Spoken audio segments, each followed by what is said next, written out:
안녕하세요. 시집와서 거의 고생한 기억밖에 없는 서러운 20대 며느리입니다. 아, 참고로 저 고생시키고 괴롭히는 상대가 저희 시어머니가 아닌 다름 아닌 제 시누이랍니다. 시누이와의 전쟁에서 막, 그리고 그 끝에 사이다 복수까지 여러분들과 이 사연을 나눠보겠습니다. 저와 남편은 4살 차이, 궁합도 안 본다는 나이 차이를 가지고 있고, 우리 아가씨는 남편보다 3살이 어려 저보다는 1살이 많아요. 저희 부부가 신혼집을 구할 여력이 안 되어 고민을 하다가 일단은 40평대 평수이신 시부모님 댁에서 지내면서 차근히 살 집을 알아보는 곳으로 합의를 하고는 결혼식 올리자마자 들어와 산 지 4개월 정도가 되어갑니다. 저야 뭐 넓은 집에서 시부모님이 워낙 제게 일 한번 안 시키려고 살뜰히 챙겨주기도 하시고 젊은 나이에 직구해서 독립부터 하고 싶을 텐데 돈 아낀다고 시댁에 들어와 산다는 게 두고두고 미안하셨는지 정말 저한테 잘해주셨어요. 사실 저희 집이나 친정이나 서울 한복판에 아파트 한 채 정도는 있었으나 그것 말고는 재산이라고 할 것이 정말 없어서 겉보기에만 빛 좋은 개살구 같은 꼴이었는데 그래서 저는 저희 부모님 생각이 나서 시부모님께도 그냥 직구하는데 부담 가지지 말고 저희가 합가하겠다고 먼저 말씀을 드린 거였거든요. 한번 제게 빚을 졌다고 생각을 하시는 건지 유독 막내딸처럼 잘 챙겨주셨고 저희 부부가 둘 다 맞벌이라서 아침 시간이 꽤나 정신없이 흘러가는 편인데 늘 한켠에서 괜찮다는데도 아침밥을 차려주시면서 든든히 밥을 먹고 가기도 해주셨어요. 퇴근하고 오면 제가 뭐 하나 손댈 것 없이 어머니께서 하루 종일 집안 청소를 해놓으시느라 빨래부터 개놓은 것들까지 말끔히 정리가 되어 있었고 저녁까지 이미 차려놓고 계시는 중이어서 저는 손끝 하나 댈 것이 없었습니다. 그마저도 너무 죄송스러워서 남편이랑 번갈아 가며 저녁 먹은 후엔 설거지를 하고 또 주말이면 둘이서 합심하고 하루 종일 밥하며 정말 즐겁게도 신혼을 보내면서 시부모님과 살고 있었습니다. 사실 제가 친정 부모님께 용돈을 드리고 있는 만큼 남편도 시부모님께 용돈을 드리고 있는 걸로 알고 있어요. 돈을 주니 시부모님께서도 고마워하며 더 저희 부부를 챙겨주시는 것도 같았고요. 뭐 이래나 저래나 저한테 시집살이 한번 안 하고 딸처럼 귀하게 여겨주시니 저도 그저 감사드렸죠. 그런데 문제는 이렇게 너무나도 트러블 하나 없이 잘 지내는 내 식구에 시누이만 끼면 꼭 분위기가 180도로 변한다는 것이었습니다. 함께 사니까 아가씨랑도 매일같이 마주칠 수밖에 없었는데요. 굳이 한 집안에서 얼굴을 자꾸 붉히고 싶은 건지 우리 아가씨는 저를 볼 때마다 왜인지 으르렁거리지 못해서 안달난 늑대 새끼 같았습니다. 처음부터 사실 잘 맞았던 건 아니었어요. 제가 이 집안에 들어와 사는 데에도 가장 거슬리고 걱정이 되었던 게 사실 아가씨이기도 했었는데요. 시어머니께서 호칭 정리를 확실하게 해주셔서 아가씨랑 제가 서로 맞존대를 쓰도록 시키셨어요. 상견례 자리에서 부모님 따라 나온 아가씨도 처음 봤었는데 시부모님이 나이 때문에 위아래 꼬이는 건 두고두고 불편한 거라면서 확실하게 시키셨고 그래서 저나 저희 부모님도 모두 굉장히 만족을 했죠. 제 입장에서는 나이가 어린데 나이 많은 아가씨한테 말을 놓는 게 불편하기도 했었고 차라리 서로 맞존대를 하며 존중을 하면 훨 편하기도 했죠. 그런데 그 자리에서 아가씨는 저희 부모님이 계신데도 불구하고 내가 왜 맞존대를 해야 해? 나보다 어린애한테? 하며 시누이짓을 했고 그 바람에 시부모님이나 저희 남편이나 딸 교육 똑바로 못 시켰다며 얼굴을 붉히셨고 저희 부모님과 저는 저희대로 만만치 않은 시누이가 그 집에 있구나 싶어 속으로 얼마나 걱정했는지 몰라요.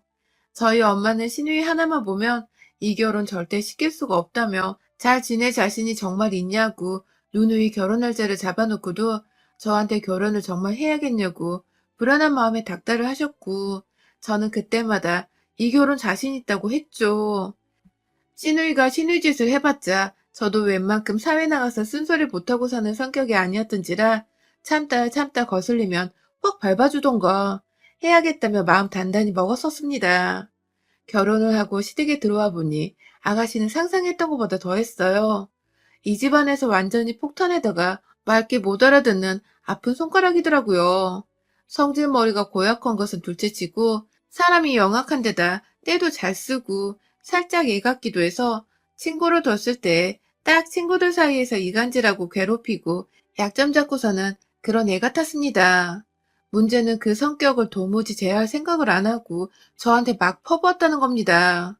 한마디로 새가족인 저를 배려와 사랑으로 대하는 게 아니라 적대하고 괴롭혀야 할 대상으로 생각하는 건지 너무 막대했습니다. 저희 방에 들어와서 제 옷장에서 옷 꺼내가는 건 너무너무 당연한 일이었고요. 그렇게 가져갔으면 곱게 돌려줘야 할 텐데 돌려주기는 개뿔. 아예 안 돌려주고 자기 옷장에 넣어버리거나 어디서 육개장 국물 같은 걸 튀겨와서는 미안해요 하면 세탁비도 안 주고 그냥 옷장 안에 넣어버리더군요.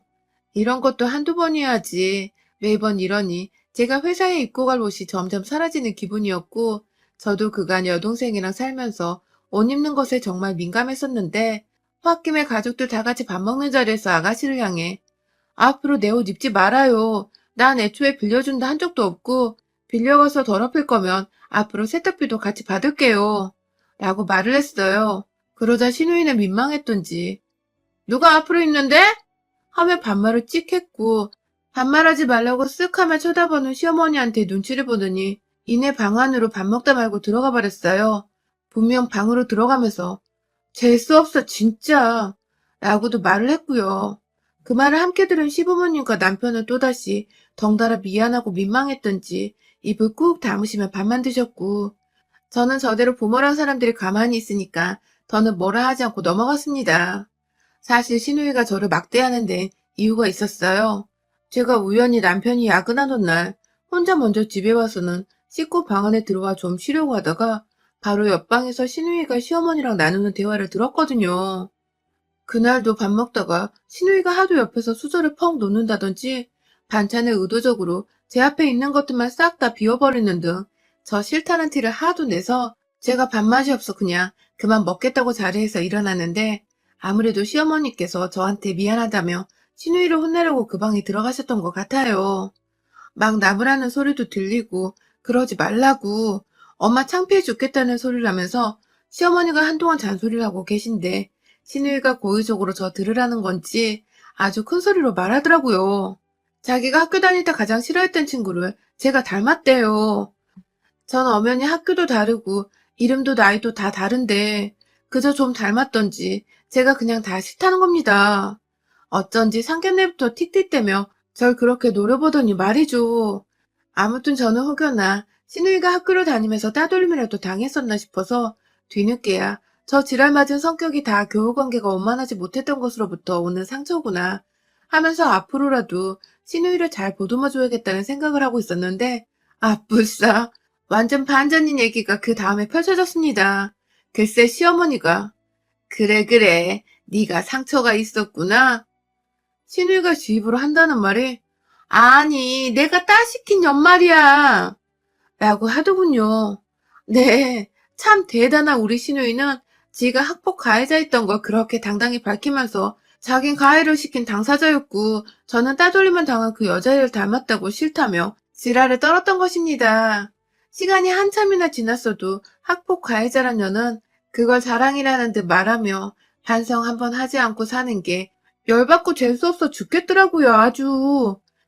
하지만 시부모님과 함께 사는 집안에서 어찌되었든 저의 시누이니까 좀 뻔뻔하게 굴어도 최대한 참으려고 했어요. 그럼에도 시누이는 끝까지 저를 괴롭힐 생각만 했고요. 다음날 출근해서 자야 하는데 12시 넘어서 옆방 시누이가 일방적으로 깔깔거리면서 영화를 몇 번 틀어놓은 적이 있었습니다. 참고로 시누이는 20대인데 백수예요. 아직 영화인지 드라마인지 소리를 크게 틀어서는 저희 방까지 다 들리게 하니까 한 번은 남편이 참다 거의 열받은 상태로 소리 한 번만 더 내면 너 진짜 나한테 아작난다? 하며 방 가서 겁을 준 적이 있었는데요. 그러자 시누이는 며칠 잠잠하더니 하루는 정말 괴상한 여자의 비명소리가 자꾸만 들리는 공포영화를 보면서 또 소리를 크게 틀어놔서 저희 부부가 새벽에 잠에서 깨버린 겁니다. 그래서 남편이 쟤 또 저런다며 베개 하나 들고서 한 대 패줄 요량으로 여동생 방에 갔고, 이내 그 방에서 남편은 정말 자지러지게 겁을 먹고 소리를 꽥 지르면서 저희 방으로 도망왔어요. 알고 보니 시누이가 그냥 노트북에다가 여자 비명소리만 나오는 파일 하나를 켜둔 채 방 안에 틀어놓고 본인은 시부모님 방에 가서 잠을 잔 겁니다.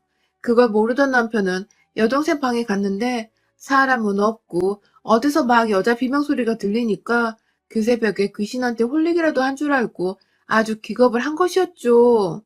그날 후 신우이는 더 이상 소음으로 문제를 일으키진 않았으나 두고두고 남편이 겁먹고 방으로 뛰쳐나가 소리 지른 거 가지고 놀려먹으며 밥 먹는 자리에서 얘기를 꺼내곤 했어요. 다 저를 괴롭히려 한 일이라는 걸 알았기에 전 도저히 그걸 되새기며 웃고만 있을 순 없었고요. 퇴근하는 길에 집에 치약이 떨어졌다고 해서 마트에 들렸다가 가면 치약 새거가 몇 통이나 더 있고 계란이 떨어졌다고 전화가 와서 또 계란을 사서 마트에 갔다가 집에 가면 냉장고 안에 계란이 한가득이고 쌀 떨어졌다고 해서 퇴근길에 남편한테 도움을 요청해 마트에서 함께 만난 쌀을 들고 집에 가면 쌀통에는 쌀이 또 제법 채워져 있고 그날은 아가씨도 저희 남편한테 머리통 한 대 쥐어 쳐맞고는 또 한동안은 잠잠했었는데 잠잠하다가 보면 저한테 전화를 해서 뭘 시키고 사오라고 해놓고는 무용지물로 만드는 그런 일들이 반복이 되었습니다. 동네에 있는 마트가 지하철역에서 집으로 오는 길에 완전 정반대 위치에 있거든요. 그래서 마트에 가려면 거기까지 갔다가 다시 지하철역을 거쳐서 집으로 돌아가야 했고요.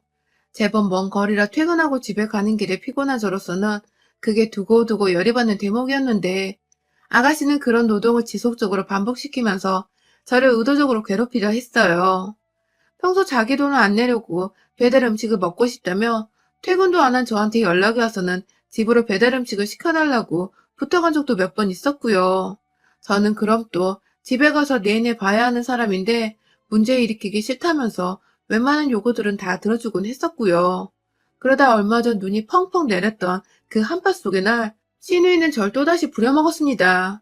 이번에는 눈이 내려서 앞도 안 보이는 상황이었는데 퇴근길 내내 어디냐고 연락이 오더니 제가 아파트 입구라고 문자를 보내자마자 전화가 와서는 언니, 나 지하철역 바로 옆에 있는 그 포장마차 집에서 떡볶이 먹고 싶어요. 하면서 말을 하더라고요. 내내 저한테 어디냐고 물어봤으면서 방금 제가 지하철역 지났을 때 아무 말도 안 하더니 아파트 입구 도착하자마자 한다는 소리가 진짜 순간 살인 충동도 느꼈는데 겨우겨우 참아가며 제가 다음에 사주면 안 될까요? 오늘 눈이 너무 많이 와서 라고 말을 했지만 신우이는 시어머니도 먹고 싶어 하신다는 말을 하며 저에게 다시 한번 강요를 했고 결국 저는 운동한다 생각을 하자는 마음으로 도로 지하철역을 가서 떡볶이를 사왔습니다. 운동하자 마음이었으나 스트레스로 열이 뻗쳐서 떡볶이만 산 게 아니라 옆에 순대랑 오뎅 5개까지 가족 수대로 포장을 했어요. 집으로 가는 길에 제 오른손은 완전히 얼었어요. 우산 잡고 동시에 분식 든 봉다리 쥐어잡느라 호주머니에 손을 넣을 수가 없어서 완전 찬바람 다 맞고 있었죠. 정말 추위에 오돌오돌 떨면서 눈에 젖은 옷이랑 머리카락까지 겨우겨우 털어내고는 집에 잘 도착해서 안도하는 마음이 딱 들려 하는데 뭔가 냄새가 쎄한 겁니다. 눈은 신발을 보지도 않은 채 거실에서 나오는 냄새를 따라 발로 대충 신발을 벗어 던졌고 떡볶이 든 비닐봉지를 들고서 안으로 들어가니 아, 인연이 글쎄 엽떡을 시켜놓고서 그걸 이미 받아 단무지 뜯고 그릇에 옮겨 닫고 사진 찍고 막 먹을 세팅을 하고 있더라고요. 그러면서 어리 빠져 노려보고 있는 저와 이윽고 제 손에 든 비닐봉지를 보더니 한다는 말이 아 미안. 그냥 포장마차보다 떡볶이는 역시 엽떡이 질리지 않나 싶어서 그건 오빠랑 먹어요. 하고는 자리 잡고 앉아 떡볶이를 한 숟가락 입에 집어넣으려는 걸 위에서 비닐봉다리로 아가씨 대가리를 내리쳤어요. 떡볶이 먹으려다 엽떡 국물에 얼굴을 꼬라박은 아가씨는 이게 뭐하는 짓이냐며 말도 제대로 못하는 와중에 막 닦을 걸 찾고 있고 옆에서 얼떨결에 떡볶이 먹다 말고 싸움 붙은 딸과 며느리 모습에 충격받은 시부모님은 딸내미 얼굴꼴을 보고도 수건 한 장 갖다 줄 생각조차 못하고 계시더라고요. 제가 너무 기분이 상해서 너무 열받는데 이게 한두 번도 아닌 게 억울해 죽겠고 저 퇴근길에 개고생 시켜놓고서 오빠랑 먹으라며 아무렇지 않게 제 최애 떡볶이인 엽떡을 찾으시는 신우의 얼굴을 보니 제가 정말 감정 조절이 안 되었던 것 같습니다. 저걸 확 죽여 말을 하는 그 순간 저도 모르게 손이 먼저 나가버린 것이었어요. 신우의 머리를 엽떡에 내리꽂자마자 이내 저는 제 손에 든 봉지를 뜯었습니다. 포장마차에서 비닐봉지에 싸졌기 때문에 따로 그릇이 필요했고 그러시고 뭐고 네가 사오라고 했으면 네가 처먹던가 돈을 주던가 둘 중에 하나는 해야 할 거 아니야 이년아 하면서 떡볶이 담긴 비닐봉지를 손톱으로 쭉 뜯어서는 신우의 머리에다가 탈탈탈탈 털어버렸습니다. 얼큰한 엽떡 국물에 진득한 점성 가득한 포장마차 떡볶이가 신우이 머리 위에 섞여 내려가는 순간 남은 순대까지 비닐봉지를 털어서 처먹던가 돈을 주던가 하라고 하며 또 탈탈탈 신우이 얼굴 향해 털어버렸고요. 오뎅 국물까지 던지려다가 차마 제 손을 대기해도 국물이 좀 뜨겁길래 그건 그냥 분명히 말했습니다. 네가 다 처먹어 하며 잠옷 입느라 집안에서 짧은 반바지를 입고 뜬 신우이 허벅지 위에 올려줬네요. 신우이는 곧 뜨겁다고 지랄을 떨며 자리에서 일어나 울먹이다 어디부터 가야 하냐며 엄마를 막 붙잡고 있고 시어머니는 대충 무슨 상황인지 또 안 봐도 뻔하다며 내가 너 언젠가 일이 될 줄 알았다 라는 말과 함께 조용히 시아버지를 데리고 안방으로 들어가셨습니다. 신우이는 부엌에 가려다가 도로 화장실로 들어갔고 한참 동안 씻고 나오더니 지방으로 들어가려 하길래 그 입구에서 머리끄댕이 잡고 끌고 나와서 도로 거실로 데려왔어요. 네가 닦아 이년아 하고서는 부엌에서 들고 온 걸레 하나 쥐어주니까 끝까지 자존심은 있는지 표정으로 열받는다는 듯 일진 표정을 짓대요.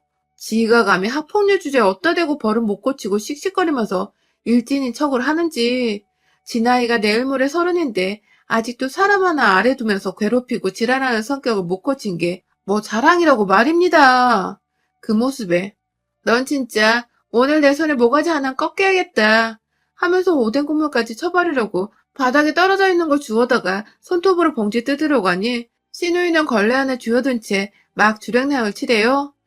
그리고 결국 집 방안 침대 위로 들어간 신우이를 향해 그 옆에 있던 방안 벽면으로 오뎅이랑 국물 든 봉다리를 던졌고 무슨 물놀이 하는 것 마냥 봉지 안에 들어있던 국물과 오뎅이 터지며 신우이 침대 위로 주르르 흘러내렸습니다. 온 방안이 난방으로 뜨뜻했는데 오뎅 국물 냄새로 더 역해져서는 도저히 잊고 싶지도 않은 조미료의 냄새가 풍겨져 나왔어요.